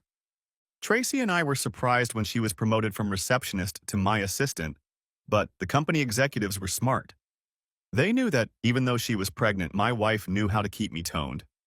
They say some couples should never work together. With Tracy and me, it was the opposite. We were a unit and everyone knew to be on the same page with the other team, or get out of the way. There were times when we were the only ones in the office and the boys stayed with Grandma and Tracy and I had to work late. But for the most part, we were a strong team, and there was nothing that could come between us, nothing that could threaten the four of us, and of course such thoughts were dangerous and could bite us. Tom? I heard Tracy's voice from the front door. I wasn't sure what it was, but there was a note of concern rather than danger in her voice. I paused my son's struggle. Yes? I retorted, shaking my head at Adrian, who wanted to play some more. He took the hint immediately, and he and his brother immediately settled back into their seats. Ah, you have people here to see you. It's okay, Han. I was expecting to see Gary and maybe Dawn. They were... My voice trailed off in my throat as I moved into the hallway, connecting our bedrooms and living rooms in the apartment. It wasn't Gary and Dawn.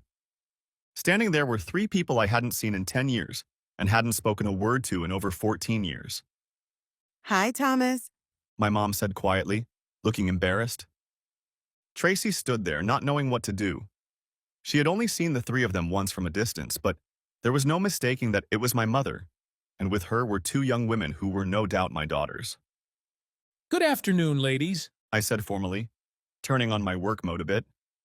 Dad, Ryan called out from the living room. Is that Darren? Are we going out yet? Darren was Gary and Dawn's son. He was the same age as Adrian and one of Ryan's best friends. His voice brought me back to reality, and I realized that nothing would be solved if we stood there looking at each other. No, I replied, looking back at the boys.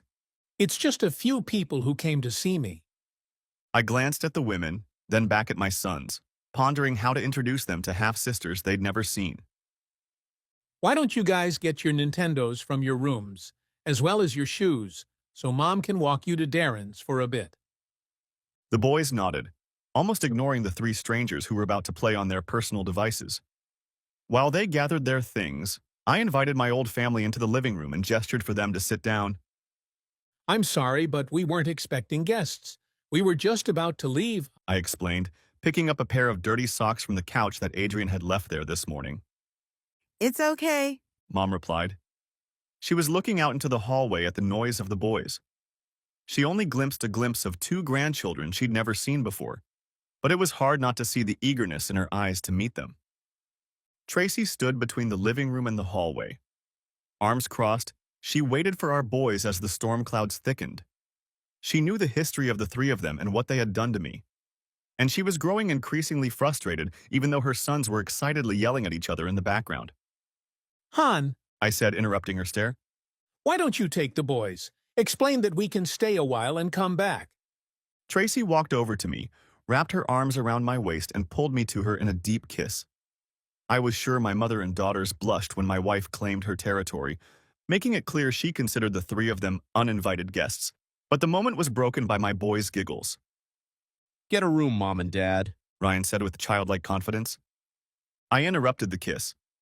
I have one. Mom and I make out like that in your room at school.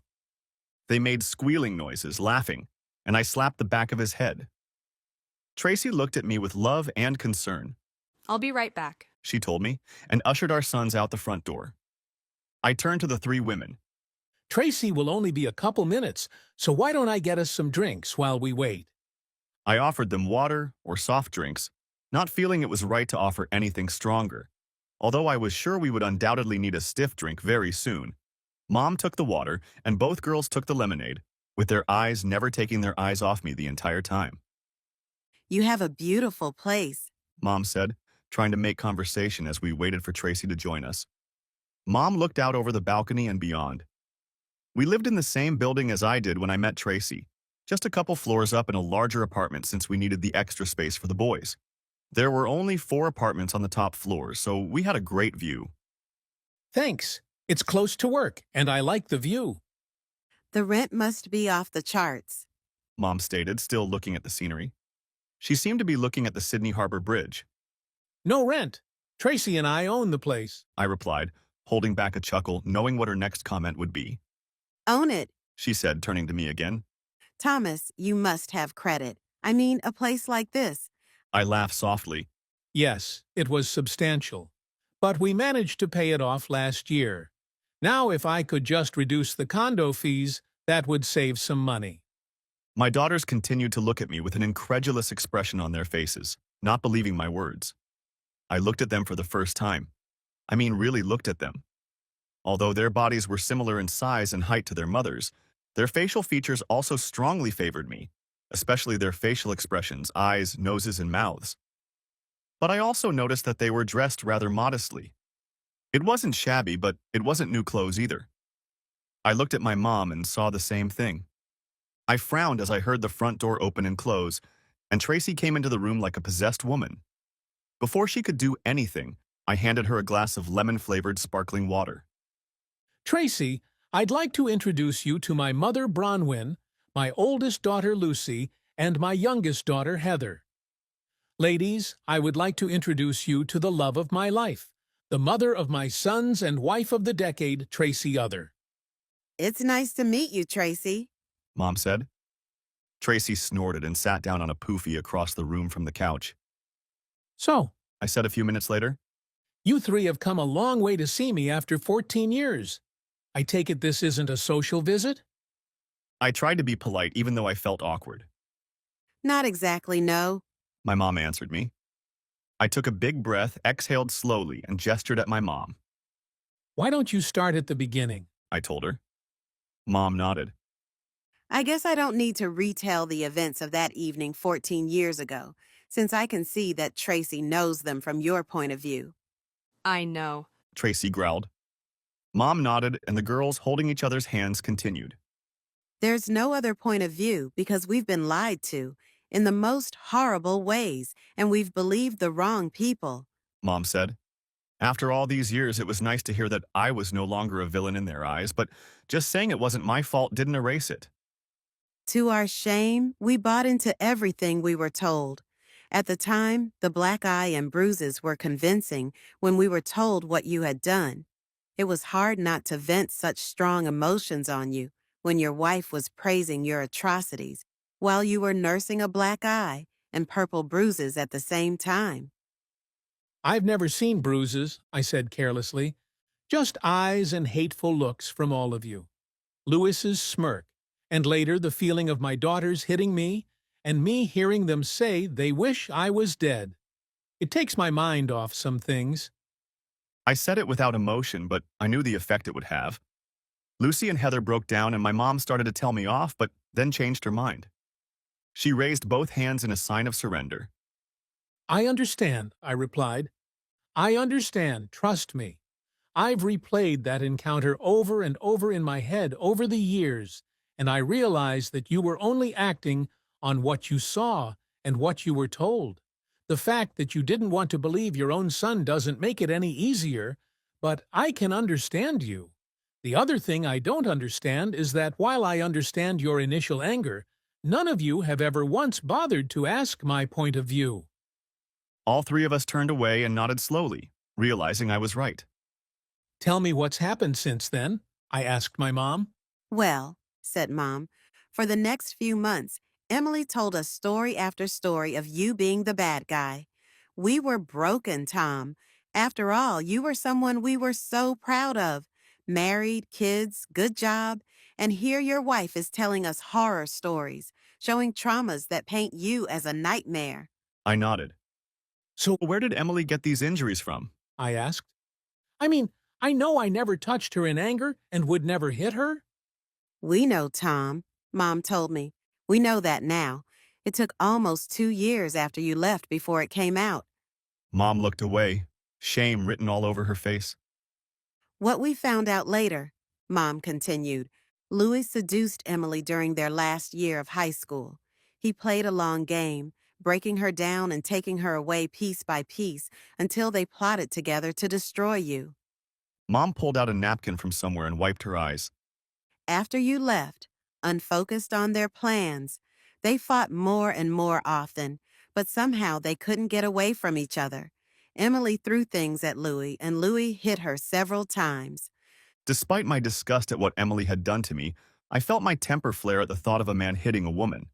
But my mom's next statement instantly cooled my defensive thoughts towards my ex-wife. It turns out that Emily asked Louise to punch her in the face so that she could receive the injuries we saw that night, the ones they accused you of inflicting. Why? Was Tracy's voice with contempt for Emily evident in it? I leaned back, surprised that she had preceded me to ask that question. Mom shrugged sadly. Because Louis, for some unknown reason, hated Tom and convinced Emily to do the same. None of us understand it. I turned to look at the two girls who hadn't talked about anything but their choice of drink since entering my apartment. What about these two? I asked my mother, nodding at my daughters. They were taken aback by my bitter comment about them. Mom looked at them and nodded. Until last year when they moved into the same apartment, Lucy and Heather had lived with us since they were teenagers.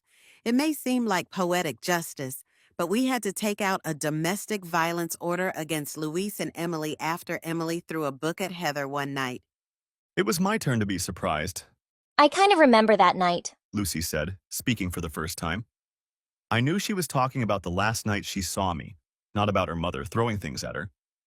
Her voice was quiet and subdued. I seem to remember Mom crying. She blamed you for everything. Heather and I cried too, wondering how you could have hurt Mom. I leaned forward and crossed my arms, placing them in my lap. I was curious to hear my daughter's story for the first time. She began to ramble. I don't remember saying such nasty things to you. I only remember thinking it wasn't fair. You were my daddy and you hurt my mom. I'm so sorry, Daddy. Hearing her words struck me. It wasn't "I'm sorry," it was the word "daddy." I don't know what happened, but a few moments later I was kneeling in the middle of the floor, holding both of my daughters in my arms for the first time in years, and all three of us were crying bitter tears.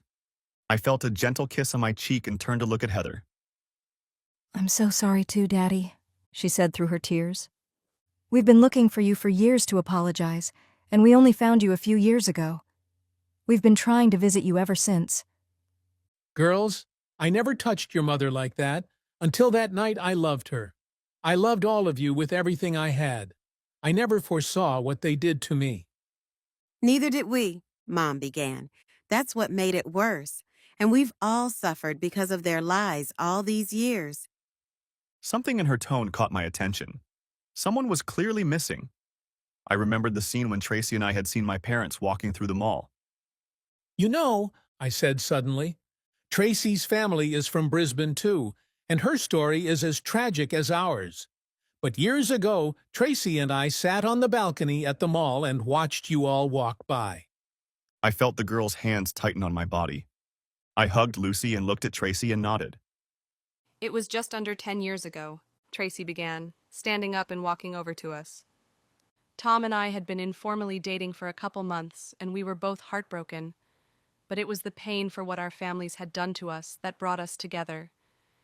It was those emotions that allowed us to love and be there to see you walk down Queen's St. Mall. Tracy knelt down beside us and held out her hand. I temporarily let go of Heather so that our fingers made contact, and then put my arm around my adult daughter again. We were talking when suddenly Tom went pale, she continued. That's when he saw you, when he told me your story for the first time. And that's when I realized this guy was my forever man. For a moment, all were silent, comprehending what had happened. Where's Daddy? I asked. At the mention of my dad, the girls couldn't hold back any longer and started crying again. Looking at my mom, I could see that she was worried too. He's in the hospital, Lucy explained after a moment. Your dad has colon cancer, Mom stated emphatically. That's one of the reasons we had to come and visit you, Dad, Heather said. It hurt Dad more than anything. He, more than any of us, bears the guilt of what we all did to you. She paused and took a breath. They're not sure he'll make it, My daughter told me, finishing her statement a moment later. I sat for another minute, digesting what they had told me. I watched my mother until she started to move awkwardly. I watched as I forgave my daughters and built relationships with them. In many ways, they were just innocents at the time, caught in a bad situation. Looking at them through the eyes of a child, I could understand how their mother's deception had taken hold of them. When it came to my mother and father, however, they chose to ignore my arguments of innocence in the months leading up to the trial. Mom, I addressed her with a serious look. We have a lot of things to sort out. I realize that Louis and Emily have taken all of you in. Neither you nor Dad have once tried to understand or even consider that my side of the story might be true. I held up my hand before she could object. I can forgive those two, I said, squeezing my daughter's hand. But even with them, I still have a lot of emotions and resentments I need to work through. I can admit that I'm sorry for Dad, but you have to realize that both you and he have hurt me terribly. And unlike Lucy and Heather, it's going to take even longer to get my forgiveness. Mom wanted to say something but stopped and nodded sadly. I understand. I smiled at her. But I'm not unreasonable either. Go through this pain with me. Don't blame me if I feel like yelling at you both. Mom nodded understandingly. Obviously, our day with the boys was ruined. So we brought the boys back and introduced them to their older sisters and grandma. I think we all did a good job of hiding the awkwardness of the previous conversation. And the boys were stunned that they had sisters. By the time they left in the evening, promises had been made, and we had even booked our tickets. Even later, after putting two very excited boys to bed, my wife made sure I was ready for bed too by giving me a grueling workout between the sheets. After the workout, as we hugged each other, she lightly touched My face. You know I'd rather die than hurt you like she did? I lifted her hand, which was lazily playing with my left, and kissed it. I know. But how do you know, Tom? I mean, you stayed so calm with your mother and daughters today. So in control of yourself. I smiled at my wife. Honestly, I was ready to yell at them. But then I looked at you, saw your face, and realized everything was going to be okay. My face? Yes. I reached up and pulled her to me. You were ready to claw their eyes out, protecting me, I told her. Very few words were spoken, but it didn't matter. I saw the rage on your face. You were going to fight for me. I know it's in my hands, I told her, and then placed her hand over my heart. Just as mine is in yours. I wouldn't hesitate to give my life for my children, or for you.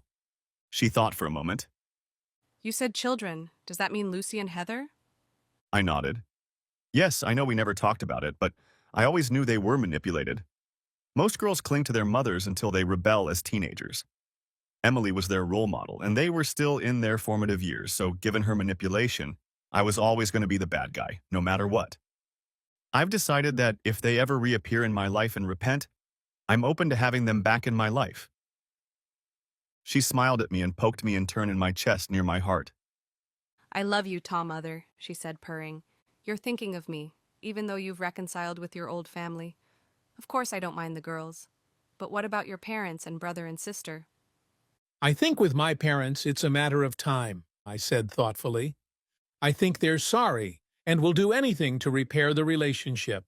I know things will never be the same again, but it would be nice not to feel like the black sheep of the family. My sister, I shrugged. I don't know. We haven't talked in a while. Does she still blame me? Does she live with regret? I'm not sure. As for Louis, no, never, never, no way. I'll never forgive him, and he better hope I'm never within his physical reach, or I'll do to him what Robbie the Other did to his brother. She chuckled. Robbie Other was a very distant relative of mine. According to one ancestry website, we were linked by 3 or 4 marriages. Robbie was famous for blasting his brother in the streets of the Gold Coast after catching him in bed with his wife. I understand, babe, Tracy said, now rubbing me sensuously. Honestly, if I ever met Emily, I'd love to pounce on her like Robbie the Other before hugging her and thanking her for sending you to me. I laughed, and the words broke apart as our passion for each other was ignited for the second time that evening. Our lovemaking was slow and passionate, after which we showered and fell into a very deep and pleasant sleep. Next chapter? 13. Tracy. Becoming a mother to daughters. The next few months were a roller coaster ride for Tom, and by extension, the boys and I. We flew to Queensland for the weekend after Tom's mother and daughters called us to visit Tom's father in hospital. The older version of my husband, Peter Other, was a proud but broken man in his 60s.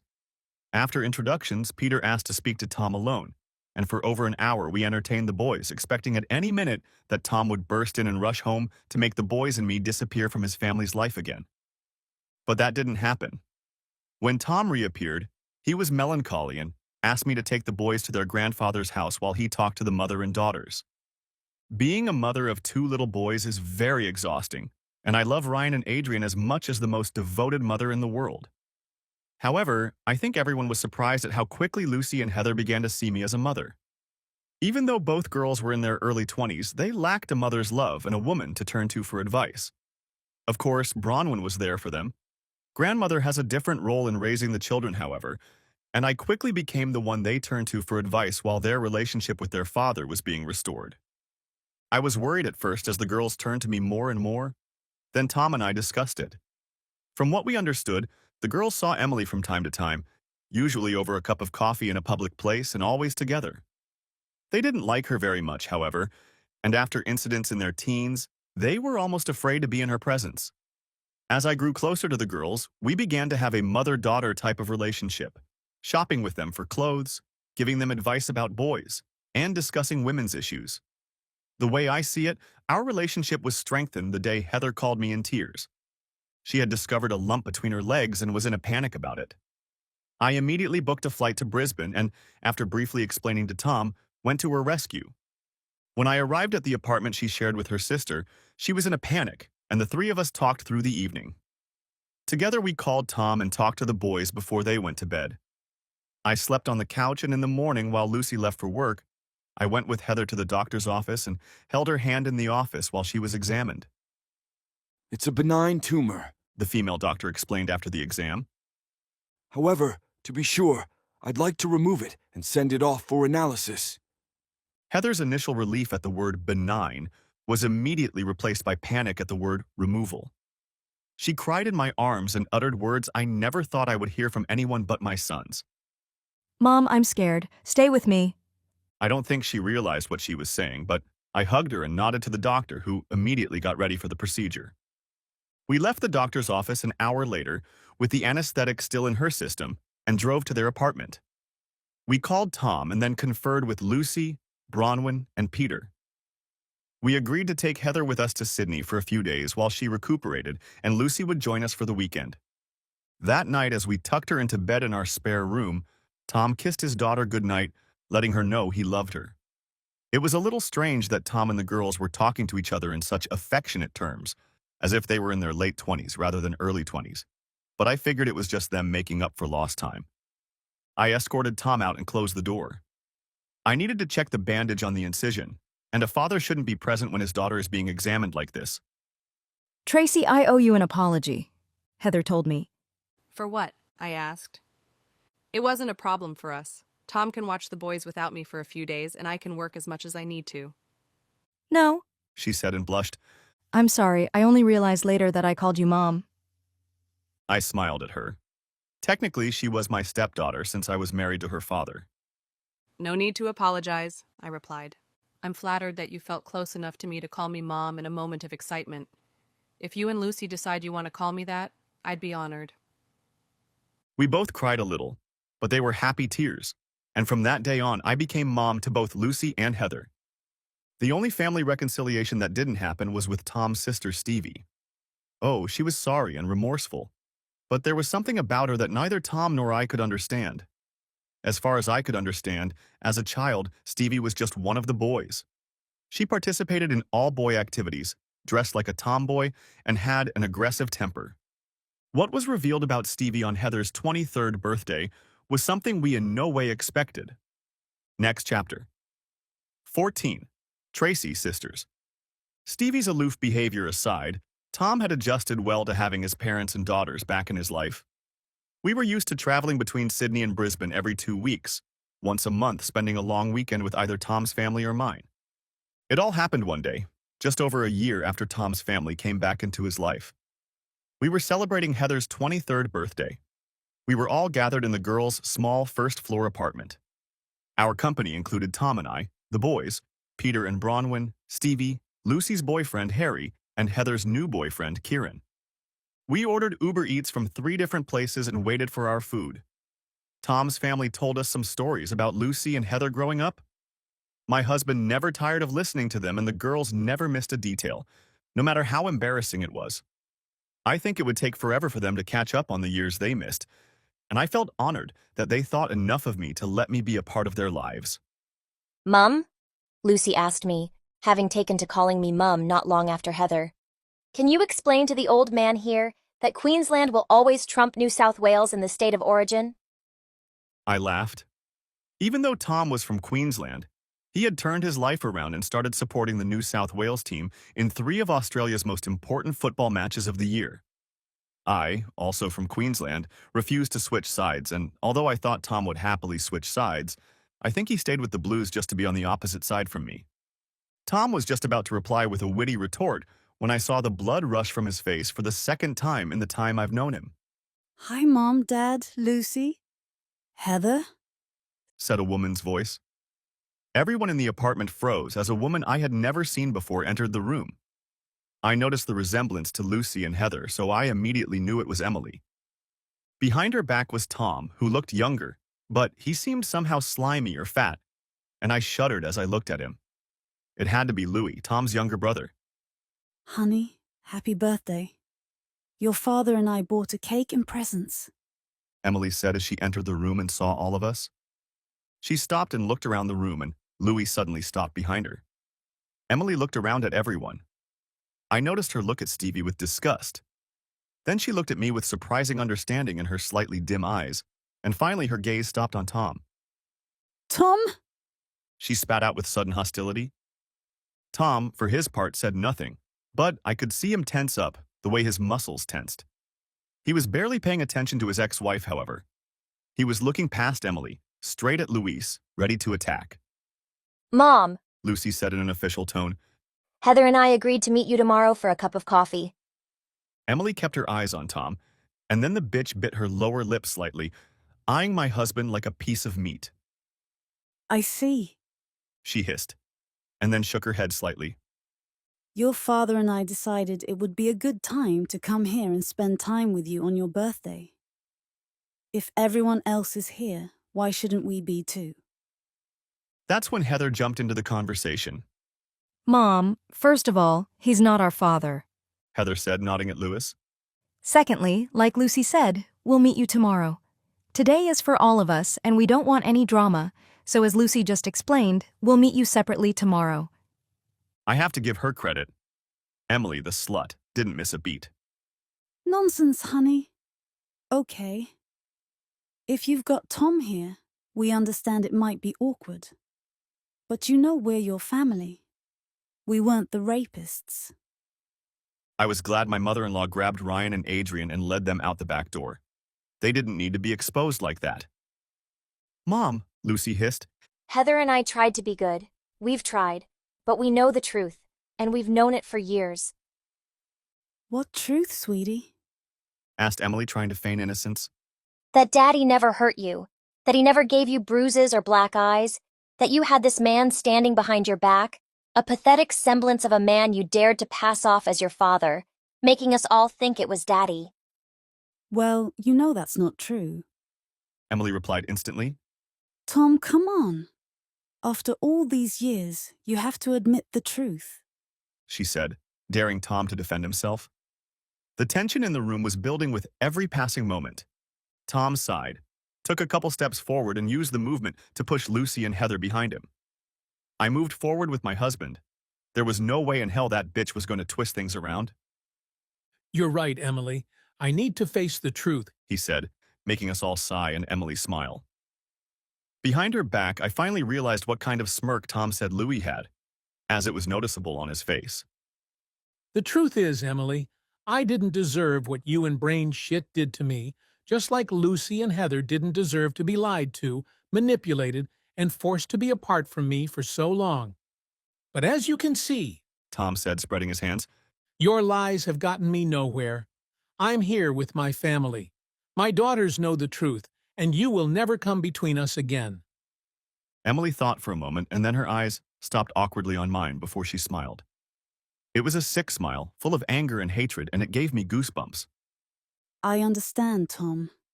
I do. But tell me, abuser, how does it feel to be married to a whore? Said Emily, making everyone gasp, including me. Everyone except Tom. Emily, don't! He hissed. Behind her, Louis laughed. That's right, dear brother. Louis said, speaking for the first time. Don't you know your wife is a cheater?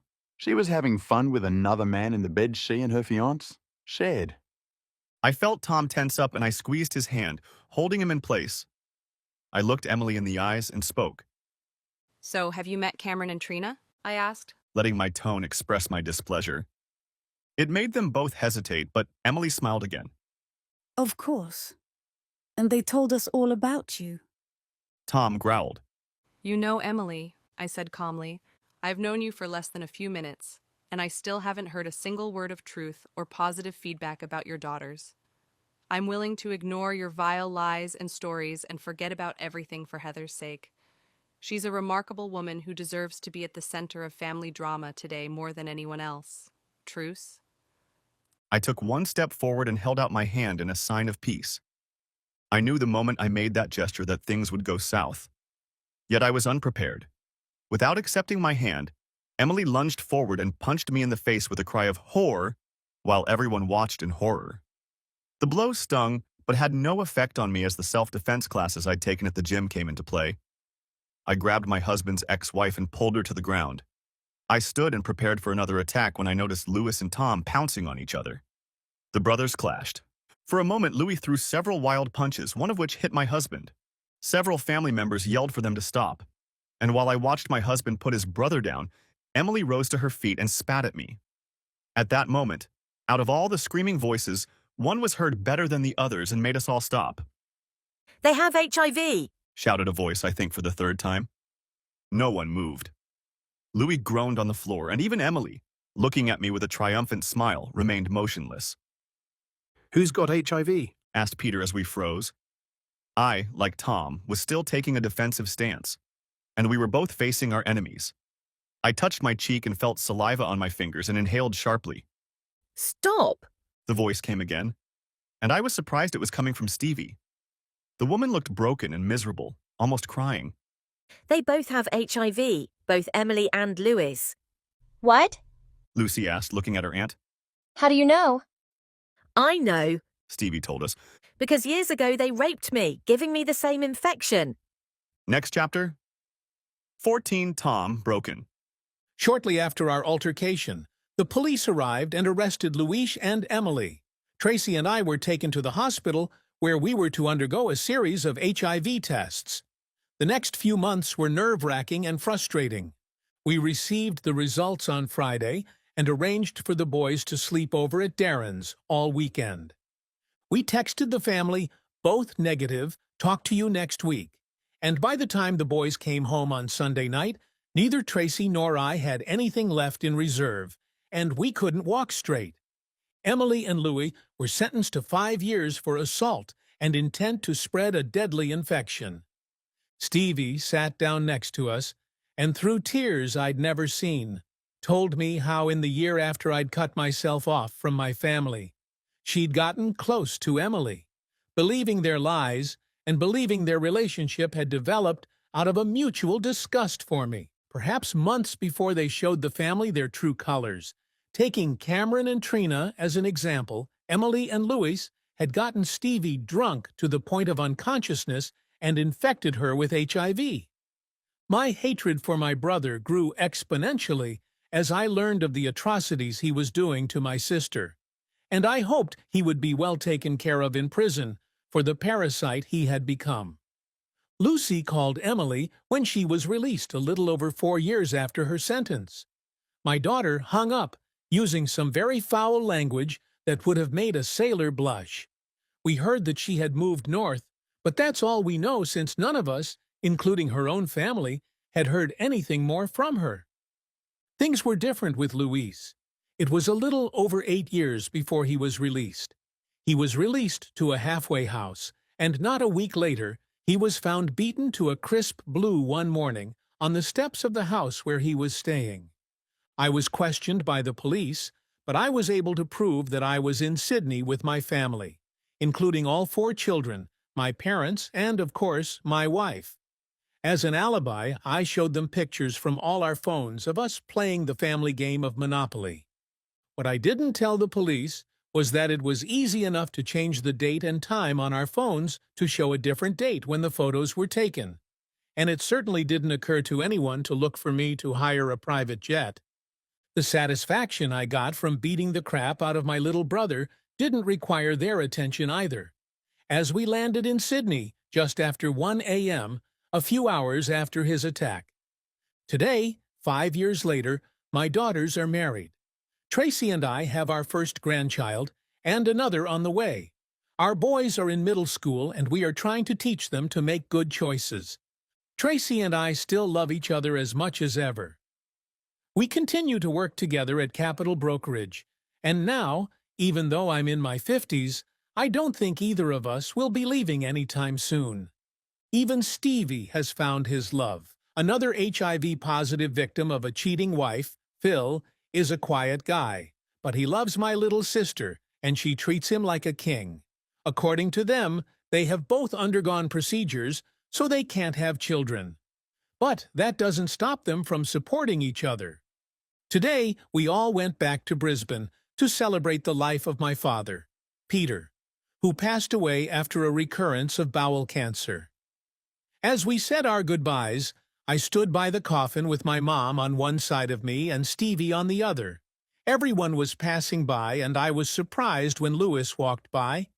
He looked at each of us, but didn't say anything, and then bowed his head and touched the edge of the coffin, and then walked on.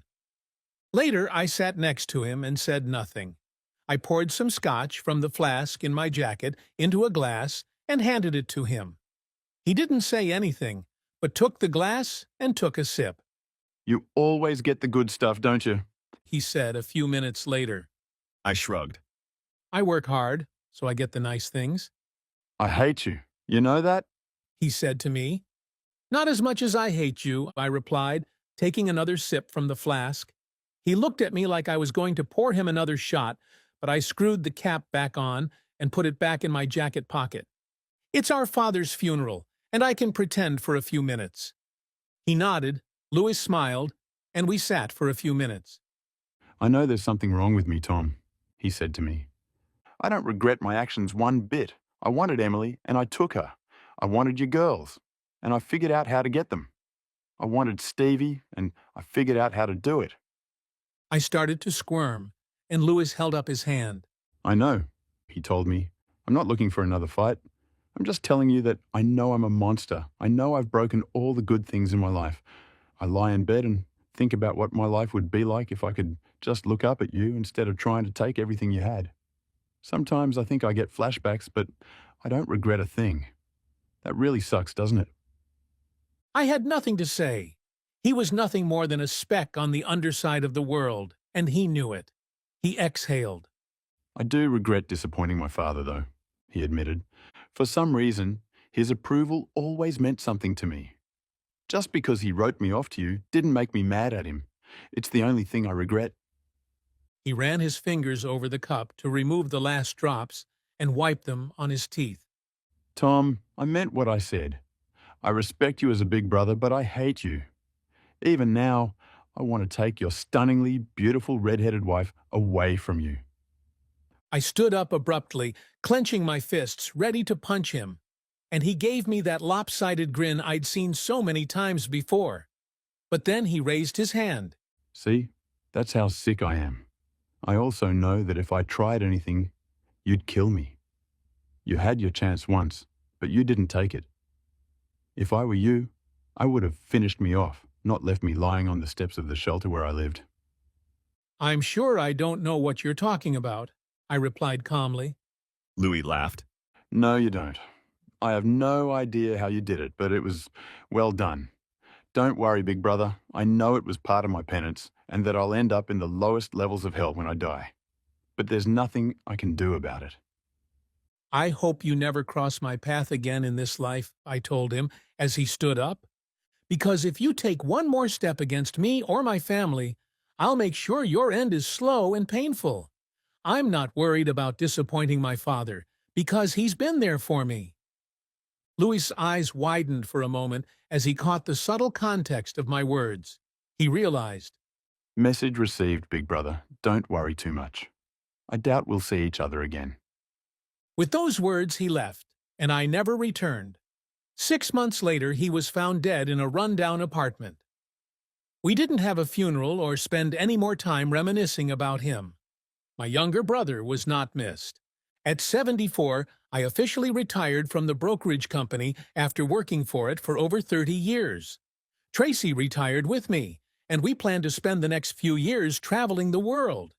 As the kids have gotten older and the grandkids have gotten bigger, it's like we've found ourselves in a different place each week.